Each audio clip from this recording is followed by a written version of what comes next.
પેલા તમે આ વિડીયો જોવો પછી આપણે એને જવાબ દઈએ.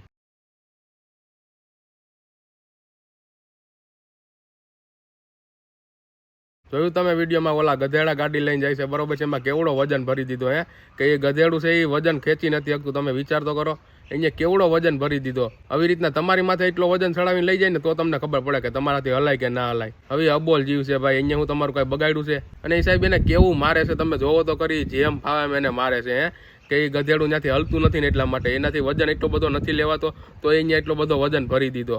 આવી રીતના તમારી માથે તમારા બાપા માથે વજન ભરીને પછી લઈ જાય તો તમને સારું લાગશે? તો તમને વજન કેવો લાગશે? થોડુંક તો માણસાઈ જેવું કંઈક રાખો. એ અબોલ જીવ છે, પાછું માથે જતા એને કેવું મારે છે તમે જોવો તો ખરી. આવી રીતના તારી માથે વજન રાખ્યો હોય ને પછી તારથી ન હલાતું હોય ને તને માર્યો હોય તો તને કેવું દુઃખ થાય? હે તમારે એને કઈ ખવડાવવું તો નથી, તમે જેટલું એને ખવડાવો એનાથી ડબલ તો તમે એને ઓકાવી નાખો છો. થોડુંક તો માણસાઈ જેવું રાખો ને. એટલો બધો વજન ક્યાં તમારે ભરવાની જરૂર હતી? આ વિડીયોને સાહેબ બને એટલો શેર કરજો.